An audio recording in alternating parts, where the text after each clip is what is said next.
Hello, ഇന്നൊരു short ഇട്ടിരുന്നു. വേറൊന്നല്ല, നല്ല ഹെൽത്തി ആയിട്ടുള്ള ഒരു പിങ്ക് കളർ ഉപ്പുമാവ്. അത് നല്ല കിടിലൻ ബ്രേക്ക്ഫാസ്റ്റാണ്. ഇവിടെ എൻ്റെ മോൻ പച്ചക്കറി കഴിക്കില്ല കേട്ടോ, ബീട്രൂട്ട് ഒട്ടും ഇഷ്ടമല്ല അവന്. അപ്പോൾ എന്താ ചെയ്യുക, കഴിപ്പിച്ചേ പറ്റൂ നമുക്ക് അമ്മമാർക്ക്. ആദ്യം തന്നെ നമ്മൾ ബീട്രൂട്ട് ഒട്ടും വെള്ളം ചേർക്കാണ്ട് അതിൻ്റെ ജ്യൂസ് അടിച്ചെടുത്തിട്ടുണ്ട്. അതിന് ശേഷം വെളിച്ചെണ്ണ ഒഴിക്കുക, ആവശ്യത്തിന് കടുക്, അതുപോലെ തന്നെ ഉഴുന്ന് പരിപ്പ് ഇട്ട് കൊടുത്തതിന് ശേഷം ഒന്ന് ബ്രൗൺ കളർ ആകുമ്പോൾ ഇതിലേക്ക് പച്ചമുളക്, ഇഞ്ചി, സബോള ചെറുതാക്കി അരിഞ്ഞതും കറിവേപ്പില ഇട്ട് കൊടുത്ത് നന്നായിട്ടൊന്ന് മൂപ്പിച്ചെടുക്കുക.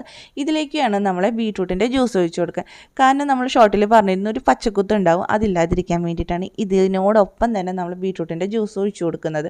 ഇതിപ്പോൾ ക്യാരറ്റ് ജ്യൂസ് ആണെങ്കിലും ഒഴിച്ചു കൊടുക്കുക കേട്ടോ. കാരണം ഇതൊക്കെ നമ്മൾ കട്ട് ചെയ്തിട്ടാണ് ഇട്ട് കൊടുക്കണമെന്നുണ്ടെങ്കിൽ ഇവന്മാരെന്താ ചെയ്യാന്ന് അറിയാം, ഇത് മാറ്റി വെച്ചിട്ട് കഴിക്കും. അപ്പോൾ അതിലും ഭേദം ഇങ്ങനെ ചെയ്ത് കഴിഞ്ഞാൽ അതിൻ്റെ സത്തടക്കം വയറ്റിലേക്ക് പൊക്കോളൂ കേട്ടോ. അപ്പോൾ ആദ്യം തന്നെ നമ്മളിതേ കുറച്ച് വെള്ളം ഒഴിച്ച് കൊടുത്തിട്ടുണ്ട്. ഇതിലേക്ക് ആവശ്യത്തിന് ഉപ്പും ആഡ് ചെയ്ത് കൊടുക്കുക. പിന്നീട് തിളച്ച് വരുമ്പോൾ ഇതിലേക്ക് 1 ടീസ്പൂൺ നെയ്യാണ് ഇട്ട് കൊടുക്കുന്നത്. അത് നല്ലൊരു ഫ്ലേവർ കൊടുക്കും കേട്ടോ. അതായത് ഇറക്കുന്ന സമയത്താണെങ്കിലും നല്ല രീതിയിൽ നെയ്യുടെ ഒരു സ്മെല്ലുണ്ടായിരിക്കും.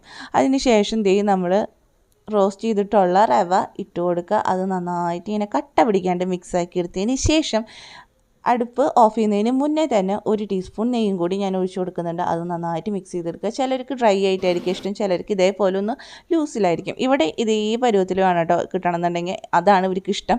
അപ്പോൾ എല്ലാവരും ഒന്ന് കുഞ്ഞുമക്കൾക്ക് ഒന്ന് ട്രൈ ചെയ്ത് നോക്കുക. നല്ല രീതിയിൽ നല്ല ടേസ്റ്റാണ്. അപ്പോൾ നമ്മുടെ വീഡിയോ ഇഷ്ടമായിരുന്നുണ്ടെങ്കിൽ സപ്പോർട്ട് ചെയ്യാനും ലൈക്ക് ചെയ്യാനും മറക്കരുത് കേട്ടോ.